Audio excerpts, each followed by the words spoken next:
الحمدللہ رب العالمین والصلاة والسلام علی سید المرسلین اما بعد۔ حضرات، ایک عجیب بات ہے کہ پوری دنیا میں جو انبیاء علیہ السلام آئے، وہ سب کی مشترکہ محنت یہ تھی کہ لوگوں کو ایک اللہ سے جوڑنا اور غیر اللہ سے ان کو بچانا۔ لیکن عجیب بات ہے کہ آج جو اپنے کلموں کو کہتے ہیں وہ بھی غیر اللہ کو اپنا حاجت روا اور مشکل کشا سمجھ کر ان کو مشائب میں پکارتے ہیں۔ اس لیے میں نے ضروری سمجھا کہ قرآن میں تو بہت سی آیت ہیں، ان میں سے چند آیات سامنے لاؤں تو شاید جو حق کے متلاسی ہیں ان کو ہدایت مل جائے۔ اللہ نے سورہ یونس آیت نمبر 106 میں فرمایا، وَلَا تَدْعُوا مِن دُونِ اللَّهِ مَا لَا يَنفَعُكَ وَلَا يَضُرُّكَ فَإِن فَعَلْتَ فَإِنَّكَ إِذًا مِنَ الظَّالِمِينَ، اور اللہ کے علاوہ ان کو نہ پکارو جو تم کو نہ نفع پہنچا سکتے ہیں اور نہ نقصان، پھر اگر تم ایسا کرو گے تو یقیناً تم ظالموں میں سے ہو جاؤ گے۔ اور سورہ یونس آیت نمبر 107 میں فرمایا، جس کا ترجمہ یہ ہے کہ اور اگر اللہ تم کو کسی تکلیف میں پکڑ لے تو اس کے سوا کوئی نہیں جو اس کو دور کر سکے، اور اگر وہ کوئی بھلائی پہنچانا چاہے تو اس کے فضل کو کوئی روکنے والا نہیں۔ وہ اپنا فضل اپنے بندوں میں سے جسے چاہتا ہے دیتا ہے، اور وہ بخشنے والا مہربان ہے۔ اور سورہ جن آیت نمبر 18 میں اللہ نے کہا، فَلَا تَدْعُوا مَعَ اللَّهِ أَحَدًا، اللہ کے ساتھ کسی اور کو نہ پکارو۔ اور سورہ 35 آیت نمبر 13 میں اللہ نے کہا، وَالَّذِينَ تَدْعُونَ مِن دُونِهِ مَا يَمْلِكُونَ مِن قِطْمِيرٍ، اور اس کے سوا جن کو تم پکارتے ہو وہ کھجور کی گٹھلی کے چھلکے کا بھی اختیار نہیں رکھتے۔ اور سورہ بقرہ آیت نمبر 22 میں اللہ نے فرمایا، فَلَا تَجْعَلُوا لِلَّهِ أَندَادًا وَأَنْتُمْ تَعْلَمُونَ، اللہ کے شریک نہ بناؤ حالانکہ تم جانتے ہو، یعنی اللہ کی صفتیں کسی میں نہیں ہیں۔ اور سورہ جن آیت نمبر 20 میں اللہ نے فرمایا، قُلْ إِنَّمَا أَدْعُو رَبِّي وَلَا أُشْرِكُ بِهِ أَحَدًا، کہو میں صرف اپنے رب کو پکارتا ہوں، اس کے ساتھ کسی کو شریک نہیں کرتا۔ اور سورہ جن آیت نمبر 21 میں اللہ نے کہا، قُلْ إِنِّي لَا أَمْلِكُ لَكُمْ ضَرًّا وَلَا رَشَدًا، کہو کہ میں تم لوگوں کے لیے نہ کسی نقصان کا اختیار رکھتا ہوں نہ کسی بھلائی کا۔ یعنی نبیوں کے سردار جناب محمد رسول اللہ صلی اللہ علیہ وسلم کو اللہ کہہ رہا ہے کہ آپ لوگوں میں اعلان کر دیجئے کہ میں تم لوگوں کے لیے نہ کسی نقصان کا اختیار رکھتا ہوں نہ کسی بھلائی کا۔ تو بات ہی ختم ہو گئی، چونکہ اللہ کے بعد اگر کوئی ہستی ہے تو محمد صلی اللہ علیہ وسلم کی ہے، اور ان کے بارے میں اللہ نے کہا کہ آپ اعلان کر دیجئے کہ میں تم لوگوں کے لیے نہ کسی نقصان کا اختیار رکھتا ہوں نفع کا۔ سورہ جن آیت نمبر 22 میں اللہ نے فرمایا، قُلْ إِنِّي لَن يُجِرْنِي مِنَ اللَّهِ أَحَدٌ وَلَنْ أَجِدَ مِن دُونِهِ مُلْتَحَدًا، کہہ دیجیے اللہ کے مقابلے میں مجھے کوئی پناہ نہیں دے سکتا اور نہ میں اس کے سوا کوئی پناہ کی جگہ پا سکتا ہوں۔ اور سورہ حج آیت نمبر 73 میں اللہ نے فرمایا، جس کا ترجمہ یہ ہے کہ اے لوگو، ایک مثال بیان کی جاتی ہے تو اس کو غور سے سنو۔ تم لوگ اللہ کے سوا جس کو پکارتے ہو وہ ایک مکھی بھی پیدا نہیں کر سکتے، اگرچہ سب کے سب اس کے لیے جمع ہو جائیں، اور اگر مکھی ان سے کچھ چھین لے تو وہ اس کو اس سے چھڑا نہیں سکتے۔ مدد چاہنے والے بھی کمزور اور جن سے مدد چاہی گئی وہ بھی کمزور۔ انہوں نے اللہ کی قدر نہ پہچانی جیسا کہ اس کے پہچاننے کا حق ہے، بے شک اللہ طاقتور ہے، غالب ہے۔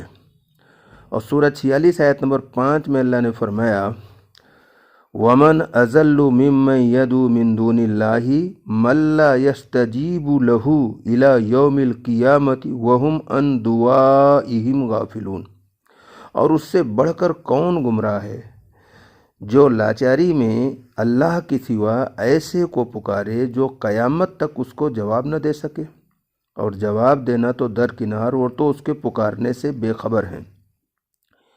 ان تمام آیات سے یہ ثابت ہوا کہ جو من دون اللہ کو پکارتا ہے، یعنی اللہ کے سوا کسی کو، وہ گمراہ ہے۔ اگر کوئی کہے کہ اس سے مراد لات، منات، بت وغیرہ ہیں، جیسا کہ میں ایک دن انجینئر محمد علی مرزا کی ایک ویڈیو کلپ دیکھ رہا تھا، اس میں ایک مولانا کہہ رہے تھے کہ وہ جو منع ہے اللہ کے علاوہ کسی اور سے دعا کرنا، یعنی دعا مانے پکارنا ہی ہوتا ہے، یعنی دعا کرنا یا اللہ کے علاوہ کسی اور کو اپنی مصیبت میں پکارنا، تو کہنے لگے وہ تو بتوں کے بارے میں ہے، تو انبیاء، اولیاء اور بزرگوں کو پکار سکتے ہیں، یہ ان کے کہنے کا خلاصہ تھا۔ جواب یہ ہے کہ آیت میں من دون اللہ آیا ہے، یعنی اللہ کے سوا کسی کو نہ پکارو، تو کیا صرف لات و منات ہی اللہ کے سوا ہیں اور سب کچھ اللہ ہی ہے؟ انبیاء اور اولیاء اگر اللہ کے سوا نہیں ہیں تو کیا اللہ ہیں؟ لوگوں کو شرک کی تعلیم دینے کے لیے کترک اللہ کے غضب کی دعوت ہے۔ آیات میں صاف طور پر آیا ہے کہ جو شخص اللہ کے سوا کسی کو پکارتا ہے اس سے بڑھ کر کوئی گمراہ نہیں۔ اللہ کے سوا جس کو بھی پکارا جائے گا، چاہے وہ رسول ہو، ولی ہو، شہید ہو، جن ہو، فرشتہ ہو، اللہ کی کائنات میں سے کوئی بھی ہو، اللہ کا شریک بنانے والا گمراہ اور مشرک ہوگا۔ اللہ فرما رہا ہے جس کو تم پکارتے ہو وہ تو تمہیں قیامت تک جواب ہی نہیں دے سکتے۔ لا یستجیب لہ الی یوم القیامہ، غیر اللہ کی پکار کا قیامت تک جواب نہیں مل سکتا، تو پھر غیر اللہ کو پکارنا بے سود اور بیکار ہے۔ آگے ارشاد ہوتا ہے جن کو تم پکارتے ہو تمہاری پکار سے محض بے خبر ہیں، وَهُمْ عَنْ دُعَائِهِمْ غافلون۔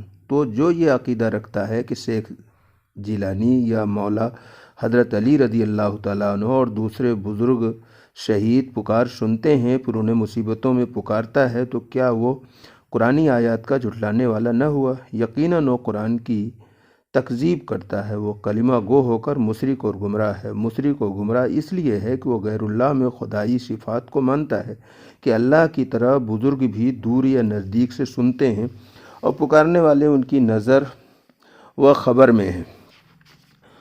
اور اللہ نے ایک مقام پر کہا ہے جو اس وقت ذہن سے نکل گیا ہے کہ اٹھتے بیٹھتے کروٹوں میں تم اللہ کو پکارو۔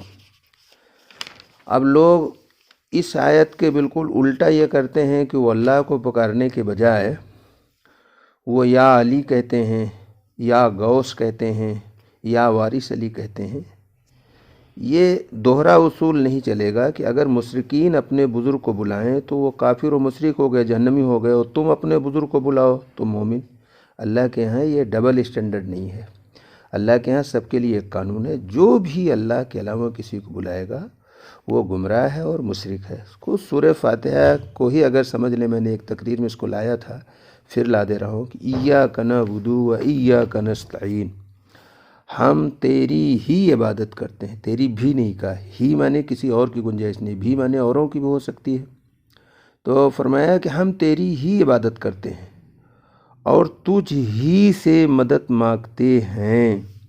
تو اس سے یہ بات بالکل کلیئر ہو گئی کہ اللہ کے علاوہ کسی اور سے مدد مانگو، تجھ سے ہی مدد مانگتے ہیں کہا نا، تو اس سے بھی مدد مانگتے نہیں کہا۔ تو سورہ فاتحہ کو بھی اگر آدمی سنجیدگی سے سمجھے تو بات پوری واضح ہو جاتی ہے کہ اللہ کے علاوہ کسی اور کو نہیں بلانا چاہیے۔ دو آیتیں اور بھی آپ حضرات کے سامنے لا دے رہا ہوں۔ ایک تو سورہ 3 آیت نمبر 191 میں اللہ نے فرمایا الذین یذکرون اللہ قیاما وقعودا وعلی جنوبہم، یعنی اللہ کے نیک بندے اور موحد بندے یاد کرتے ہیں اللہ کو کھڑے، بیٹھے اور کروٹوں پر لیٹے۔ اور دوسری آیت میں اللہ نے فرمایا فاذکروا اللہ قیاما وقعودا وعلی جنوبہم، یاد کرو اللہ کو کھڑے اور بیٹھے اور کروٹوں پر، یعنی اٹھو تو اللہ کو پکارو، بیٹھو تو اللہ کو یاد کرو، لیٹو تو اللہ کا نام لو۔